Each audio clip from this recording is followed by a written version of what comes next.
అందరికీ నమస్కారం.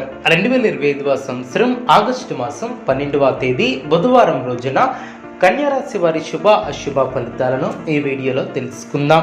మొదటిసారిగా మా ఛానల్ చూస్తున్నట్లయితే లైక్ చేసి సపోర్ట్ చేస్తారని ఆశిస్తున్నాం. ఈ వీడియో చూసే ముందు ప్రేక్షకులకు చిన్న విన్నపం. శ్రీ దుర్గామాత అమ్మవారి ఆశీస్సులతో జ్యోతిష్యం చెప్పబడిన విద్య, ఉద్యోగ, వ్యాపార సమస్యలు, ప్రేమించిన వారు దూరం కావటం వంటి సమస్యలు, స్త్రీ పురుష వశీకరణం చేయబడిన ఇంటి సమస్యలు కానీ, శారీరకంగా కానీ, మానసికంగా కానీ ఎటువంటి సమస్యలు ఉన్నా సరే పూజారి గారు ప్రత్యేక పూజలు చేసి మీ యొక్క సమస్యలను పరిష్కరించేద్దన్న నమ్మకంతో ఒక్కసారి ఫోన్ చేయండి. మీకు శాశ్వత పరిష్కారం చేయబడిన కన్యారాశి వారు మీ యొక్క రంగాలలో నియమాలను పాటిస్తూ ముందుకు సాగుతారు. ఆత్మవిశ్వాసం ముందుకు నడిపిస్తుంది. నలుగురిలో మంచి పేరు ప్రతిష్టలను సంపాదిస్తారు. ఆదాయం బాగుంటుంది. ఖర్చులు పెరగకుండా చూసుకుంటారు. కొత్త బాధ్యతలు పెరిగిన చేపట్టే పనుల్లో ఒత్తిడి పెరుగుతుంది. ముందు చూపుతో వ్యవహరిస్తారు. వినోద కార్యక్రమాలలో పాల్గొంటారు. నూతన వస్తువులను కొనుగోలు చేస్తారు. ఆత్మవిశ్వాసం పెరుగుతుంది. సంతోషకరమైనటువంటి వార్తలను వింటారు. శరీర సౌఖ్యం కలదు. బంధువులతో ప్రేమగా వ్యవహరిస్తారు. భోజన సౌఖ్యం కలదు. శుభ భవిష్యత్తు ఏర్పడుతుంది. మీ యొక్క ప్రయత్నాలు ఫలిస్తాయి. చేసే పనిలో శ్రద్ధగా పనిచేస్తారు. ఆదాయానికి తగ్గ ఖర్చులు ఏర్పడిన మీ యొక్క ప్రతిభకు ప్రశంసలు లభిస్తాయి. నూతన వస్తువులను కొనుగోలు చేస్తారు. వినోద కార్యక్రమాలలో పాల్గొంటారు. అవసరానికి తగిన సహకారం లభిస్తుంది. కుటుంబ సభ్యుల ఆలోచనకు విలువ ఇవ్వడం చాలా మంచిది. లక్ష్యంపై మనస్సును లగ్నం చేస్తారు. మంచి ఫలితాలను అందుకుంటారు. మనోబలం తగ్గకుండా చూసుకుంటారు. సొంత నిర్ణయాలు మేలు చేస్తాయి. కొందరి ప్రవర్తన ఆనందాన్ని కలిగిస్తుంది. గతం కంటే మంచి కాలం అనే చెప్పవచ్చు. అవకాశాలను సద్వినియోగం చేసుకుంటారు. మీ యొక్క పనితీరుకు ప్రశంసలు లభిస్తాయి.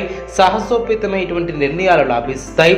చేపట్టినటువంటి పనులు ప్రణాళికాబద్ధంగా పూర్తి చేస్తారు. బంధుమిత్రులతో కలిసి కొన్ని కీలక పనులు పూర్తి చేస్తారు. మీ వలన కొందరికి మేలు చేకూరుతుంది. స్వధర్మం మిమ్మల్ని కాపాడుతుంది. మానసిక ఆనందం ఏర్పడుతుంది. ఆనందంగా పనిచేస్తారు. ఎవరిని ఎక్కువగా విశ్వసించవద్దు.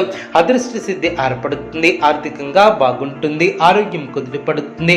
సమాజంలో మంచి పేరును సంపాదిస్తారు. భూ సంబంధిత వ్యవహారాలు లాభిస్తాయి. ఆధ్యాత్మిక కార్యక్రమాలలో పాల్గొంటారు.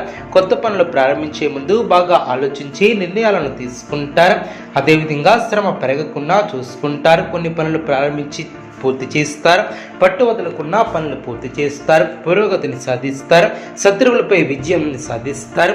నూతన పద్ధతులను అవలంబిస్తారు. అనుకున్న దాన్ని సాధిస్తారు. ధర్మసిద్ధి ఏర్పడుతుంది. బంధువుల సహకారం లభిస్తుంది. మనోధైర్యం పెరుగుతుంది. పేరు ప్రతిష్టలు పెరుగును. సమయాన్ని వృధా చేయవద్దు. మనోబలం తగ్గకుండా చూసుకుంటారు. ధర్మబద్ధంగా పనిచేసి లక్ష్యాలను చేరుకుంటారు. సందర్భానుసారంగా ముందుకు సాగుతారు. సాధించాలనే తపన మిమ్మల్ని ఉన్నతులు చేస్తుంది. మానసిక దృఢత్వం ఏర్పడుతుంది. సమాజంలో పేరు ప్రతిష్టలు పెరిగిన మనోధైర్యంతో చేసే కార్యక్రమాల వలన మేలు చేకూరుతుంది. ఆర్థిక స్థిరత్వం ఏర్పడుతుంది. మనోధైర్యంతో అనుకూలత ఏర్పడుతుంది. ఓర్పు తగ్గకుండా చూసుకుంటారు. మీ యొక్క రంగాలలో నియమాలను పాటిస్తూ ముందుకు సాగుతారు. మానసిక ఆనందం ఏర్పడుతుంది. బుద్ధిబలంతో అనుకున్న పనులు అనుకున్న సమయానికి పూర్తి చేస్తారు. బంధుమిత్రుల సహకారం లభిస్తుంది. ఉద్యోగమున అధికారులతో చర్చలు ఫలిస్తాయి. సోదరుల నుంచి ధన సహాయం లభిస్తుంది.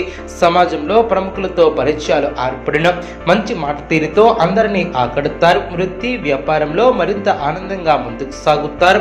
దైవ సేవా కార్యక్రమాలలో పాల్గొంటారు. ధన వస్తు వాహన లాభాలు ఏర్పడిన పెద్దల నుంచి విశేషమైనటువంటి ఆదరణ ఏర్పడుతుంది. వివాదాల నుంచి బయటపడతారు. మానసికంగా దృఢంగా ఉంటారు. మీ యొక్క ప్రయత్నాలు ఫలిస్తాయి.